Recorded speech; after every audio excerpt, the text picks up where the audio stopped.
Hi, and welcome to Dog Fostering 101. I'm Jackie Adams, foster mom and learning and development professional. This podcast is for anyone who's new to fostering, thinking about saying yes for the first time, or navigating those early days and looking for practical tips, because fostering changes lives at both ends of the leash.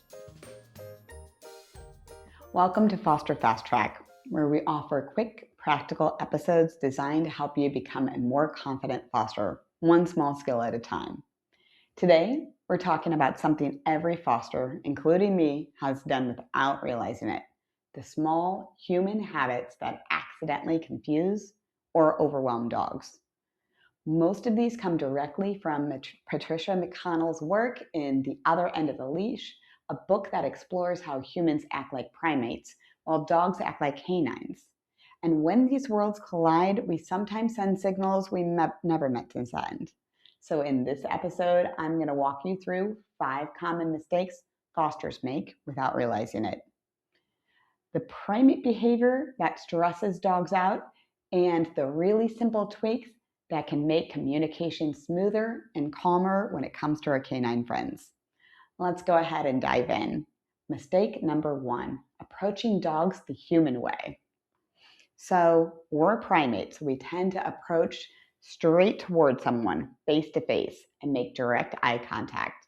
But for a dog, that can feel confrontational or intense, especially if they're new, nervous, or trying to get their bearings. A small shift in how we approach makes a massive difference.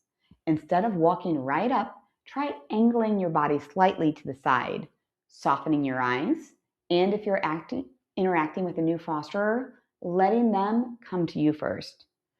That tiny change communicates, I'm safe. I'm not pressuring you. It's amazing how many dogs visibly relax the second you approach with a dog-friendly human way instead of a confident primate way. Mistake number 2, reaching over a dog's head. Humans love to pat, to touch, to stroke from above. It's instinctive. Reaching over the head is a primate move that many dogs find threatening or uncomfortable, especially when they're still adjusting. Instead, think about offering your hand low and to the side, or scratching the chest or the shoulder. It feels friendlier and it honors the dog's space. If your foster dog ducks away from your hand, it's not rejection. They're just speaking dog, not human. For many dogs, a hand coming down from above mimics a corrective action or creates pressure. So stepping back is simply their way of staying safe while they're figuring you out. Adjusting your body language helps them trust you faster. Mistake number 3, talking too much when giving commands. Humans love communication. It's our superpower, but dogs communicate primarily through movement, posture, distance, and tone. We often talk at dogs instead of communicating with them. We give long speeches like, okay, buddy, we're going to go outside now. So I'm just going to ask you to hang on while I get your leash. Now we're going to go do this and then that. Meanwhile, the dog is scanning our body language because that's where the real information is. As a foster, you can make your communication clearer by using shorter cues, consistent tones, and pairing words with actions. The less verbal clutter you throw at your foster dog, the easier it is for them to understand you. For example, instead of saying, I told you to leave those curtains alone, you'd simply say, leave it. Repeating that cue in the right tone and at the right moment helps your foster dog connect the words with the behavior you want without all that extra narration that just muddles the signal. Mistake number 4, hugging dogs. This one surprises people because as primates, hugging is comfort, it's connection. Many dogs don't naturally wrap their limbs around each other. In canine language, physical restraint, even affectionate restraint, can feel stressful or confining. Some dogs tolerate hugs, and a few may even enjoy them, but many stiffen, look away, or show the whites of their eyes. If your foster dog freezes when a child hugs them, that's not misbehavior. That's canine body language saying, I'm not comfortable. A better option is to talk with children beforehand and talk to them about sitting beside the dog. pet gently under the chin, and keeping their faces turned slightly away. The dog feels safer and the child learns respectful interaction. Mistake number 5, staring, especially while leaning forward. Eye contact means very different things across species. Humans use it for bonding. Dogs use it for, well, sometimes for bonding, but often for assessment. Staring, especially with a forward-leaning posture, can feel like pressure.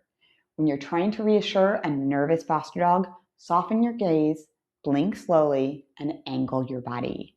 That communicates safety in a way that dogs immediately understand. Many fosters are shocked at how quickly a scared dog warms up when the human simply stops staring at them. Now let's bring this all together.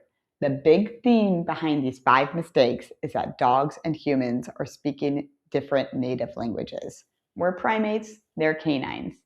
And when we adjust our behavior just a little, our angle, our posture, our tone, our touch, we make it so much easier for our foster dogs to settle, feel safe, and trust us.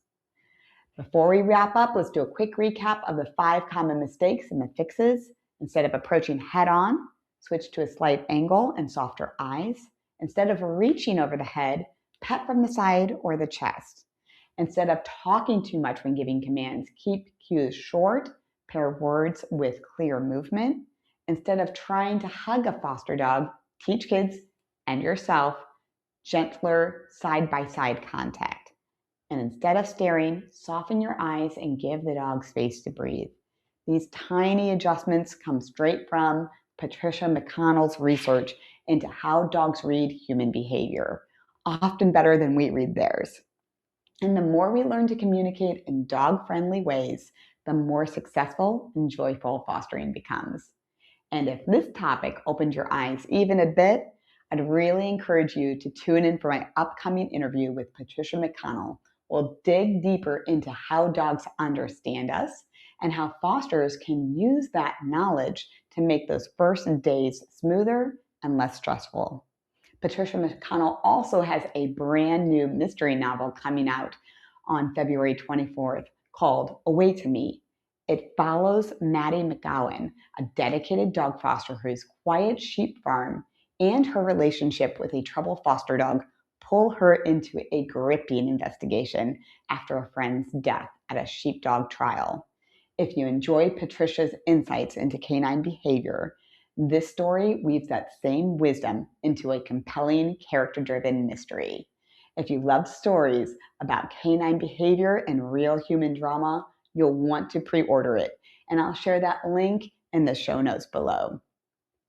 I also want to share a really helpful resource from Maddie's Fund called The Foundations of Canine Communication and Safe Dog Handling, and the Foundations of Dog Communication webcast.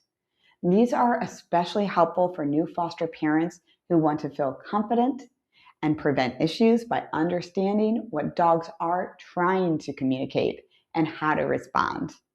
We'll also be sure to link those in the show notes below. Thanks so much for joining me today for this Foster Fast Track episode. Now go snuggle a pup and have a great day. Thanks so much for joining us for this episode of Dog Fostering 101, everything I wish I knew when I began fostering. This episode was edited by Make Your Day Richer. If you enjoyed it, please be sure to follow us and check us out on Facebook and Instagram. Now go cuddle a pup and have a great day.